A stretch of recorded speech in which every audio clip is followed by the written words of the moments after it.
Hello friends, आज के इस वीडियो में बताने जा रहे हैं इंडो मेम्ब्रेन सिस्टम। अगर वीडियो पसंद आए तो प्लीज़ चैनल को सब्सक्राइब करें।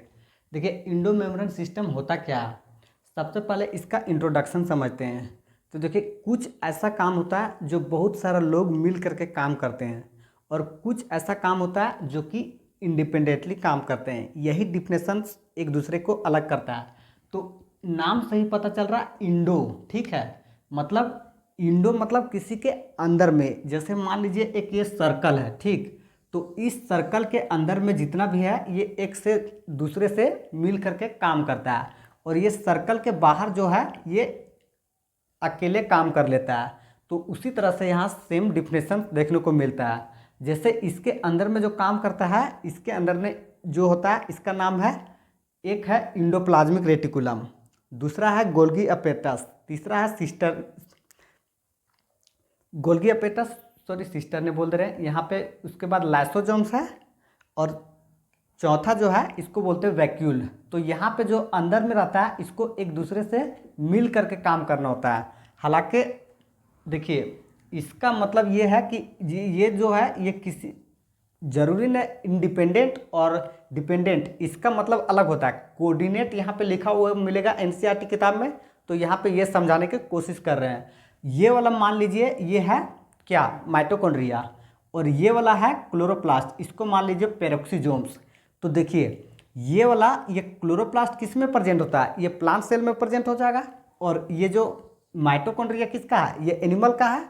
तो इस तरह से देखिए ये एक दूसरे से कोई मतलब नहीं रहता और ये खुद से काम कर लेता है। लेकिन इंडो मेम्ब्रेन सिस्टम के अंदर ये चारों जो होता है ये एक दूसरे से मिल करके काम करता है, इसीलिए इसका हालांकि फंक्शन जो होता है ये भी डिफरेंट होता है, बनावट जो होता है स्ट्रक्चर ये भी डिफरेंट होता है, लेकिन इसका जो काम होता है ये कोऑर्डिनेट होता है। तो यही आपको देखने को मिलेगा कि इंडो मेम्ब्रेन सिस्टम इससे अलग क्यों होता है। बस इसके बाद यहाँ पे वैसा कुछ भी नहीं रहता। अब देखिए आगे इसके अंदर होता क्या है। सबसे पहला नंबर पे आता है, इसको इंडोप्लाज्मिक रेटिकुलम बोलते हैं, ठीक। तो इंडोप्लाज्मिक रेटिकुलम, आगे इंडोप्लाज्मिक रेटिकुलम, ठीक है, ये कहता क्या है। तो इंडोप्लाज्मिक रेटिकुलम जो होता है ये दो पार्ट्स में डिवाइड कर जाता है, जैसा कि इसको डायग्राम के अनुसार समझाते हैं कि होता क्या है। देखिए, एक आपको ऐसा कुछ करके आउटर सरफेस में देखने को मिलेगा, एक आपको ऐसा कुछ करके देखने को मिलेगा। तो यहाँ पे बस केवल समझने की कोशिश कीजिएगा, ठीक है। यहाँ पे देखिएगा तो इसके आउटर साइड में इस तरह से बना हुआ रहता है, ठीक।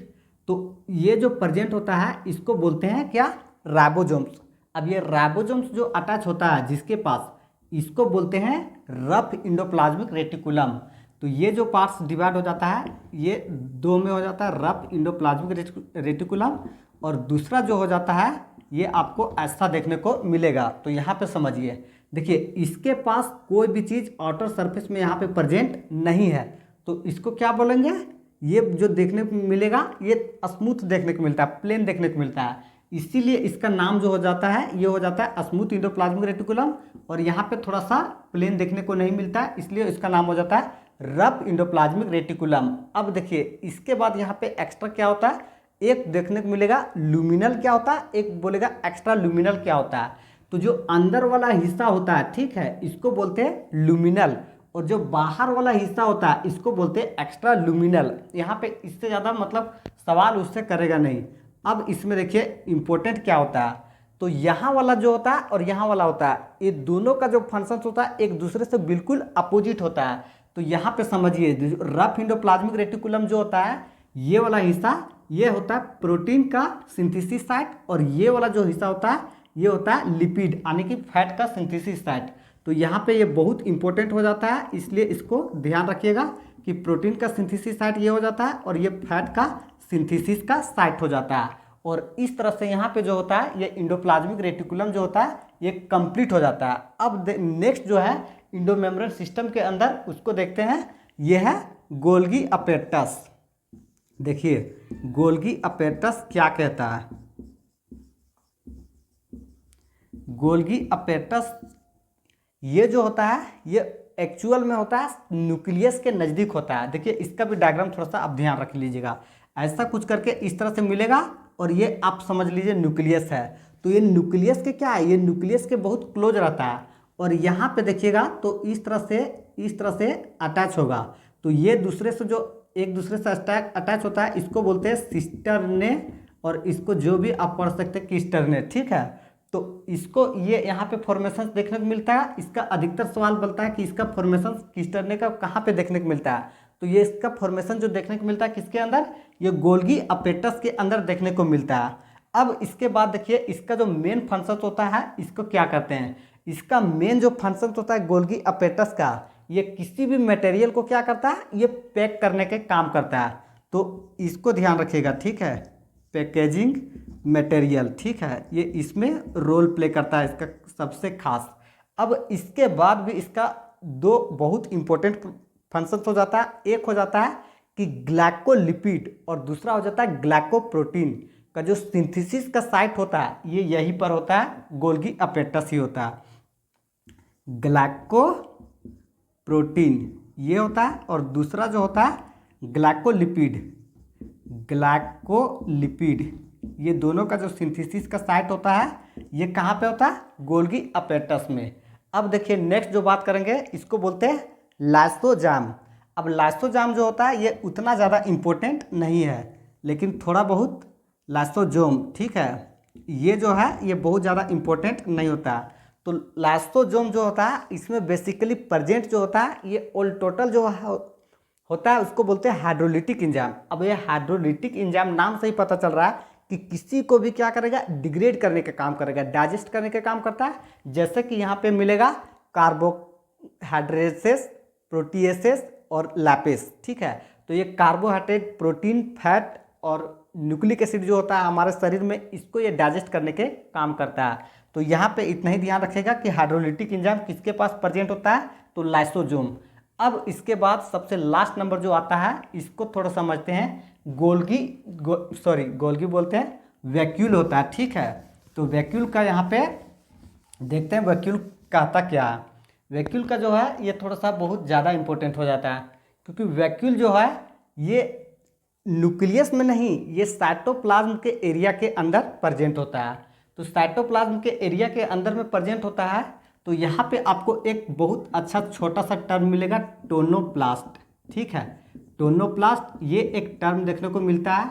अब टोनोप्लास्ट जो होता है ये एक्चुअल में ऐसा करके मान लीजिए एक कैनाल है, ठीक है। अब यहाँ पे मान लीजिए वाटर H2O है, या अदर एक्सक्रीटरी प्रोडक्ट या आयंस, ये सभी चीज़ का क्या है, एक रास्ता है। जिस तरह से हमारे शरीर में वेन का काम क्या होता है और आर्टरी का काम क्या होता है, वेन जो होता है ये पानी को ले जाने का काम करता है और आर्टरी जो होता है ये ब्लड को ले जाने का काम करता है।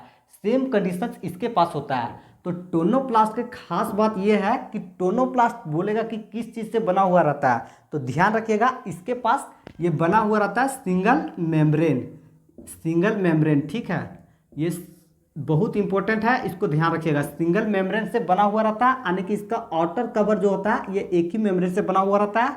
और ये इसका मूवमेंट जो होता है ये कंसंट्रेशन ग्रेडियंट, इसका मतलब ये होता है कि नीचे से ऊपर, और जब नीचे से ऊपर किसी भी चीज़ को ले जाना रहता है तो उसमें एनर्जी बहुत ज़्यादा इस्तेमाल होता है।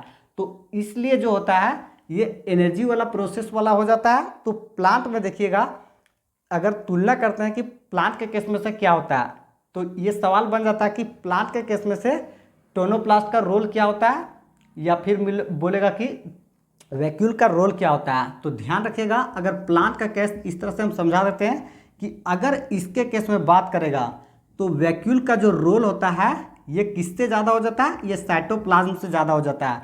क्योंकि वैक्यूल जो होता है इस प्लांट के सेल में 90% जो होता है वॉल्यूम ये सेल का कौन कवर करके रहता है, तो ये जो वैक्यूल होता है ये 90% वॉल्यूम जो होता है सेल का प्लांट में ये कवर करके रखता है। ये बहुत इंपॉर्टेंट सवाल बन जाता है, इसलिए इसको इतना एक्सप्लेन किए।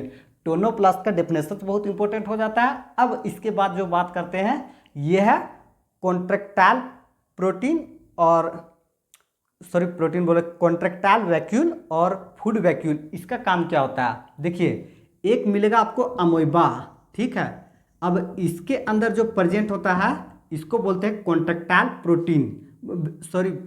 वैक्यूल, कॉन्ट्रैक्टाइल वैक्यूल, ठीक है। ये जो होता है इसका काम जो होता है ये एक्सक्रिएट करने के लिए, किसी भी चीज़ को एक्सक्रिएशन में रोल प्ले करता है, इसको बोलते हैं कॉन्ट्रेक्टाइल वैक्यूल। और जो प्रोटिस्टा में होता है इसको बोलते हैं फूड वैक्यूल। ये बहुत मतलब मैच करने अधिकतर मिल जाता है कि इसको क्या कहते हैं, तो आप बिल्कुल मिस्टेक नहीं कीजिएगा। प्रोटिस्टा और अमीबा का फर्क है, और वर्ड जो है ये दोनों ये एक दूसरे से काफ़ी इंटरकनेक्टेड है, मिलता जुलता है। तो इस तरह से इंडो मेम्ब्रेन सिस्टम जो होता है हम लोगों का ये यहाँ पे पूरा फिनिश हो जाता है। आई होप इसके अलावा इसमें किसी भी तरह का सवाल नहीं करेगा। तो चलिए करते वीडियो को एंड। All the best.